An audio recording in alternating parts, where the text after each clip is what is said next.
పెట్టాల్సినటువంటి అవసరం ఉంది. మా నాయకుడు జగన్మోహన్ రెడ్డి గారు జిల్లాకి వస్తున్నారంటే ఆ నియోజకవర్గానికి ఎక్కడికైతే ఏ గ్రామానికైతే వస్తున్నారో ఆ విషయం తెలిస్తే చాలు. జనానికి ఏం మనం ప్రత్యేకించి మనం ఏమీ పిలవాల్సినటువంటి అవసరం లేదు.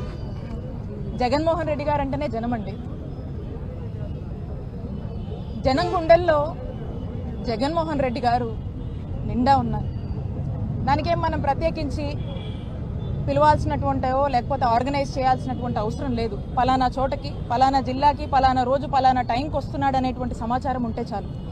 వాలంటీర్గా వాళ్ళకున్నటువంటి అభిమానాన్ని చాటుకోవడానికి జగన్మోహన్ రెడ్డి గారంటే మాకు ప్రాణం, వైఎస్ఆర్ కాంగ్రెస్ పార్టీ అంటే మాకు ప్రాణం అని చెప్పి తెలియజేయడానికి ఎవరు కూడా పిలవాల్సినటువంటిదో ఆర్గనైజ్ చేయాల్సినటువంటి అవసరం లేదు.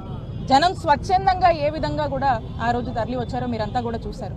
ఆ రోజున జగన్మోహన్ రెడ్డి గారు రెంటపాలకు వస్తున్నారంటే అనేక ఆంక్షలు విధించారు, అనేక ఇబ్బందులు పెట్టారు.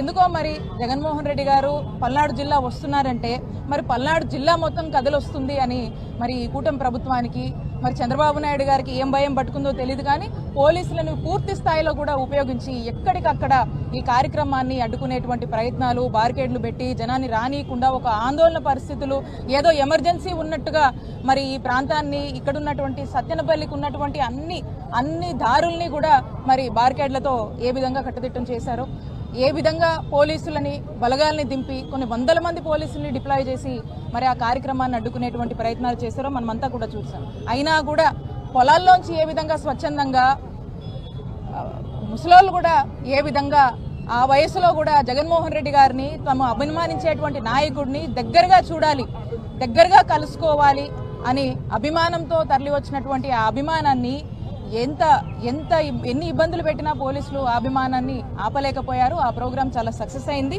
మరి జగన్మోహన్ రెడ్డి గారు ఈ రోజున సంవత్సరం అయింది కూటమి ప్రభుత్వం అధికారంలోకి వచ్చి. చంద్రబాబు నాయుడు గారు ఆనాడు సూపర్ 6 అని ఏవైతే మాయమాటలు చెప్పారో ఆ మాటల మీద నిలబడట్లేదు. జగన్మోహన్ రెడ్డి గారు ఉన్నప్పుడు అనేక సంక్షేమ పథకాలు ప్రజలకు అందినాయి. అన్ని వర్గాల వాళ్ళు చాలా సంతోషంగా ఉన్నారు జగన్మోహన్ రెడ్డి గారి పాలనలో.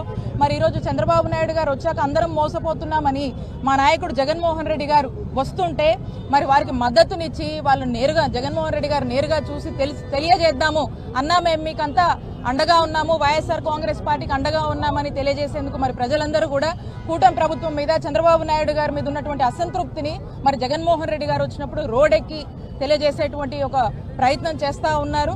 మరి ఇంత పెద్ద ఎత్తున జనాదరణ లభిస్తూ ఈరోజు జగన్మోహన్ రెడ్డి గారికి ఈ సంవత్సర కాలంలోనే కూటమి ప్రభుత్వం మీద వ్యతిరేకత అనేది మనకు స్పష్టమవుతా ఉంది. మరి ఇవన్నీ ఓర్చుకోలేక ఈ రోజున చంద్రబాబు నాయుడు గారు పోలీసులను వాడి పూర్తి స్థాయిలో కూడా ఎక్కడికక్కడ అందరినీ ఇబ్బంది పెట్టేటువంటి ఒక కార్యక్రమం చేస్తూ ఉన్నారు. మరి చూడండి, జగన్మోహన్ రెడ్డి గారు వస్తే ఈ జిల్లాకి వేరే జిల్లా నుంచి కూడా మా నాయకుడు ఇక్కడికి వచ్చారని చెప్పి మా ఇన్ఛార్జీలు పార్టిసిపేట్ చేస్తే వరుస పెట్టి అందరికీ నోటీసులు ఇచ్చి, అంటే ఒక మెసేజ్, జగన్మోహన్ రెడ్డి గారు వస్తే మీరు ప్రోగ్రాంలో పార్టిసిపేట్ చేస్తే మిమ్మల్ని కూడా మేము వదలము అనేటువంటి ఒక మెసేజ్ ఇస్తున్నారు. పెట్టుకోండి, ఎన్ని పెట్టుకుంటారు, చాలా బెటర్. ఇప్పటికీ వేధిస్తూనే ఉన్నారు. ఈ సంవత్సర కాలంగా కేసుల మీద కేసులు పడతానే ఉన్నాము. అక్రమ కేసులు పెట్టారు, వేధింపులు, ఇబ్బందులు, ఎక్కడికక్కడ అడ్డంకులు క్రియేట్ చేస్తూ ఉన్నారు. అయినా మేము భరిస్తూ ఉన్నాం. మా నాయకుడు జగన్మోహన్ రెడ్డి గారు వెంటే నడుస్తాం. మా నాయకుడు జగనన్నని ముఖ్యమంత్రిని చేసుకునేదాకా మేమెవ్వరం కూడా మీరు ఎన్ని ఇబ్బందులు పెట్టినా, మమ్మల్ని మేము తిరగొద్దన్నా, కనపడొద్దన్నా, కేసులు పెడతామన్నా, పెడుతూ ఉన్నా, మమ్మల్ని వేధించినా ఇక్కడ ఎవరు కూడా భయపడరు అని చెప్పి తెలియజేస్తా ఉన్నాం. అలాగే మీరు ఎన్ని ఇబ్బందులు పెట్టినా ప్రజలకు అన్ని విషయాలు తెలుస్తున్నాయి, అన్నీ రియలైజ్ అవుతూ ఉన్నారు. మీరు చేస్తున్నటువంటి పాపాలు, మీరు చేస్తున్నటువంటి అక్రమాలు, మీరు పెడుతున్నటువంటి ఇబ్బందులు ఈరోజు సామాన్యుల దగ్గర నుంచి ప్రతి ఒక్కరికి కూడా అందరూ కూడా నోటీస్ చేస్తూ ఉన్నారు. ఇది ఎంతలా వచ్చిందంటే ఏదో ఒక సబ్జెక్ట్ని ఎంచుకోవటము, దానికి ఏదో ఒక స్కామ్ అని పెట్టడము, దాని చుట్టూ ఒక కథ అల్లడము, సిస్టమేటిక్గా దాన్ని డెవలప్ చేయడము, ప్లాన్డ్గా కొంతమందిని అనుకొని దాంట్లో ఫిక్స్ చేయడము, ఇక ఫిక్స్ చేసి ఇబ్బందులు పెట్టడము, అక్రమ కేసులు కట్టడము, అరెస్టులు చేయడము, జైలు దాకా ఈడ్చడము, ఇదే నడుస్తూ ఉంది. ఏంటంటే దీని పేరు చెప్పారు కదా వాళ్ళే, చంద్రబాబు నాయుడు గారు, లోకేష్ గారు చెప్పారు కదా గతంలోనే, ఏమని రెడ్ బుక్ అని చెప్పారు. మరి వచ్చాకే చూసాము ఎక్కడికక్కడ రెడ్ బుక్ అని అడ్వర్టైజ్మెంట్లు కూడా వేశారు.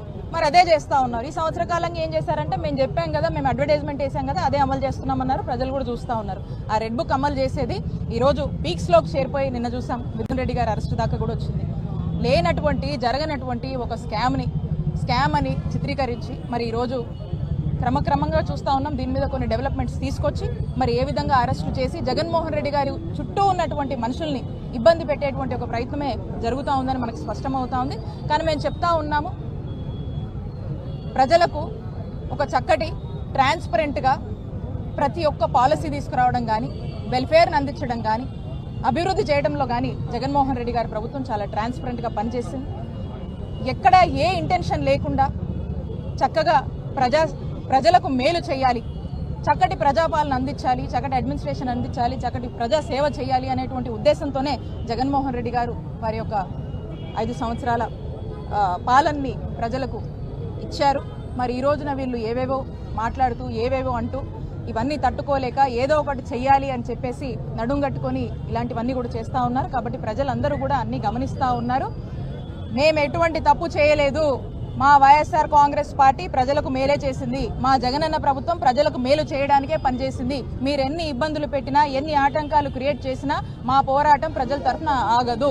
ప్రజల కోసం నిరంతరం వైఎస్ఆర్ కాంగ్రెస్ పార్టీ పోరాడుతుంది.